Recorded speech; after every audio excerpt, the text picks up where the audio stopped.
Olá, muito boa tarde para você. Está começando o Globo Esporte, dia de semifinal da Copa do Brasil. Você vai ver ao vivo na Globo depois de Império. Vou falar daqui a pouco de Flamengo e Atlético Paranaense.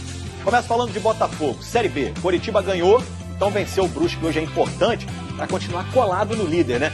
E o goleiro Diego Loureiro, destaque do último jogo contra o Cruzeiro, vai estar em campo.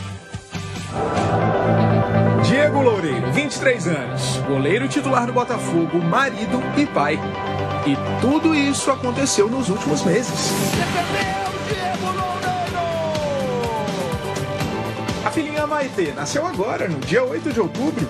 E ela chegando agora, olhar para ela todos os dias me dá motivação de seguir em frente e ser melhor todos os dias. O casamento com a Gabriele foi em fevereiro. E o Diego só se firmou como titular do time depois da chegada do técnico Anderson Moreira, no fim de julho.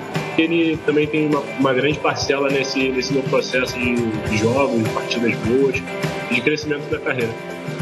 Quando ele era um adolescente, nas categorias de base do Botafogo, o apoio vinha do avô, o seu Júlio, que morreu na época em que o Diego fazia a transição para o time profissional. Era uma pessoa que estava comigo todos os dias, me acompanhava no treino, então isso me abalou bastante. Eu não via mais alegria em treinar, não sentia alegria em sair de casa. O avô dele morreu no dia 29 de julho de 2019. Por isso, o número 29 na camisa. Foi uma forma que o neto encontrou para lidar com o luto. Eu decidi mudar a chave, virar a chave.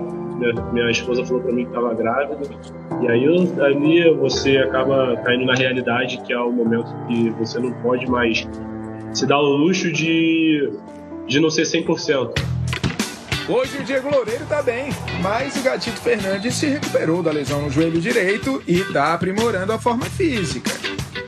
E se o Gatito tiver que voltar mais à frente a ser titular, eu tenho total respeito por isso, pela decisão do treinador, que manda é ele. E tem que entender perfeitamente, até pela história que tem o Gatito.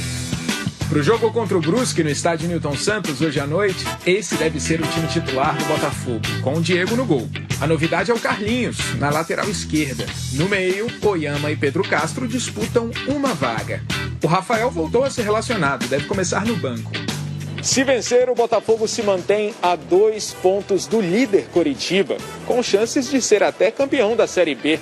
Contando com o jogo de hoje, faltam 8 para o fim do campeonato. A volta para a primeira divisão está ficando cada vez mais próxima. A gente tem um caminho pavimentado para esse objetivo, mas a gente pode se perder no caminho.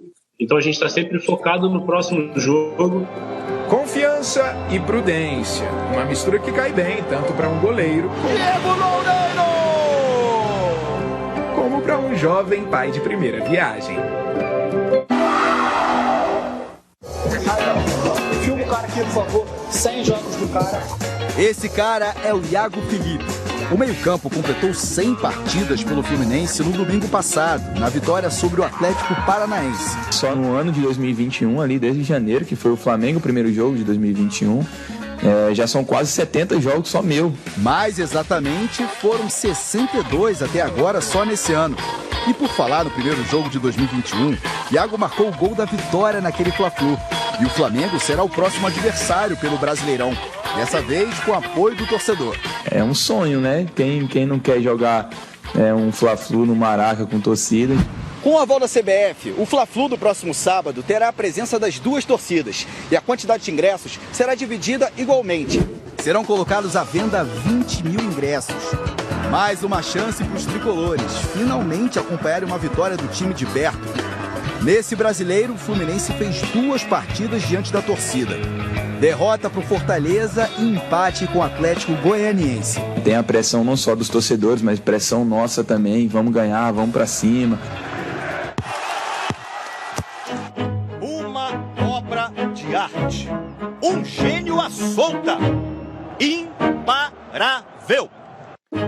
Ó, sou eu que tô falando não, hein? Estão dizendo até que o Vinícius Júnior tá flutuando.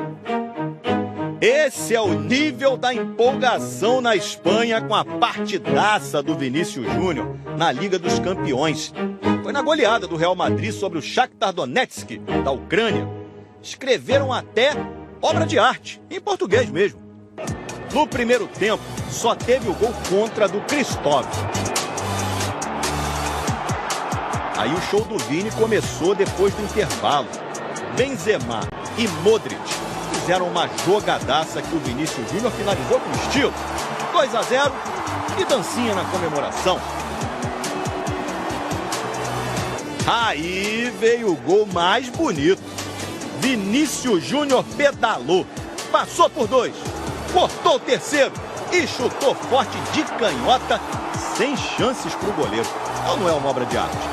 Ou não é um gênio à solta? Imparável! 3-0. O Vini ainda deu passe para o gol do Rodrigo. E o Benzema teve tempo de fazer o dele. Real Madrid 5, Shakhtar Donetsk 0. Tá só começando, né? Mas nessa temporada o Vinícius Júnior já tá com os melhores números dele desde que chegou ao Real. Em 11 jogos foram 7 gols e 3 assistências.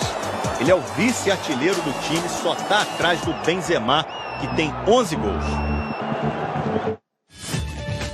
Já já tem a primeira rodada da NBA, além das notícias do Flamengo para o primeiro jogo da semifinal da Copa do Brasil. Jogar na Arena da Baixada não assusta mais como antigamente não, hein?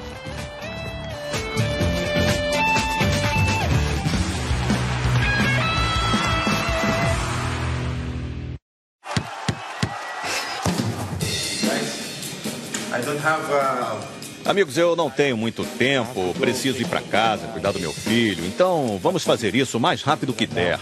So, let's make this as quick as possible. Quão ansioso você está para receber o... I'm very excited. Eu tô muito ansioso, tô brincando. Esse era Giannis Antetokounmpo, um dia antes da volta da NBA. Ansioso para cuidar do filho, mas também para a Noite dos Anéis. Que é quando o time que venceu a última temporada recebe o anel de campeão. Nós demos umas ideiazinhas, sugestões, mas não sei o que fizeram para nos surpreender. Senhoras e senhores, esses eram os anéis. Se o torcedor do Milwaukee Bucks quiser ter um desses, pode comprar no site uma edição limitada. Custa quase $9.000, mais ou menos aí uns R$50 mil. E esse foi o exato momento em que Antetokounmpo, melhor jogador das últimas finais, viu a joia. E os gritos?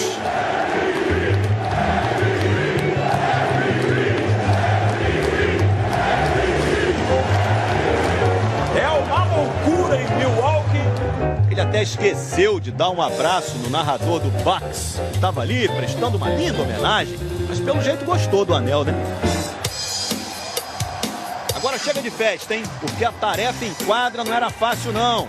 Enfrentar o Brooklyn Nets de Kevin Durant e James Harden. E o grande destaque da partida foi... ele, Giannis Antetokounmpo. O grego marcou 32 pontos e comandou a vitória do atual campeão da NBA. 127-104. Linda noite em Milwaukee. E teve até torcedor chamando a câmera, fazendo uma graça, virando um copão de cerveja. E aí, meu amigo? O que a gente fala nesse momento, hein? Não fala nada, só contempla. É melhor contemplar o anel mesmo, como fez o Antetokounmpo, não é? Em Los Angeles, teve Lakers contra Golden State Warriors. O time do LeBron James contra o time do Steph Curry. O Lakers dominou o jogo nos 3 primeiros quartos. Mas aí com 21 pontos, 10 rebotes e 10 assistências, o Curry conseguiu um triplo-duplo. E a virada para o Warriors no último quarto, 121-114. Legal demais a NBA. Amanhã, gente, começam as finais do Mundial de Ginástica Artística no Japão, 6 da manhã, ao vivo, no Sport TV 2. Além da Rebeca Andrade, que já tinha garantido vaga na segunda, o Brasil vai ter mais um representante. Depois de uma Olimpíada frustrante, defender o título mundial na barra fixa era a grande motivação de Arthur Nori. Mas ele terminou a apresentação preocupado. Veio a nota, um pedido de revisão, a pontuação subiu. não o suficiente para levá-lo à final. Eu estava bem preparado, foi um detalhe ali na barra, um elemento que eu voltei, que eu não dei essa continuidade, mas a nota foi boa, acontece, acabou agora o ciclo, agora ver, voltar o Nori de antes, feliz, animado, treinando e é isso, porque não acabou. Bom, se o Nori já virou a chave para Paris, para o Caio Souza, o Japão ainda pode reservar lições, aprendizados, emoções. O único brasileiro na disputa do individual geral, ele repete em Kitakyushu o que tinha conseguido em Tóquio, ficar entre os 24 finalistas. A decisão será na sexta-feira e o atual campeão olímpico japonês Daiki Hashimoto desponta como favorito. Mas Caio também queria se classificar para o máximo de finais por aparelhos. E esse objetivo acabou ficando aquém do que imaginava. Ele só se classificou nas barras paralelas. Essa será a única disputa por medalhas de Caio que não conseguiu se classificar para finais por aparelho.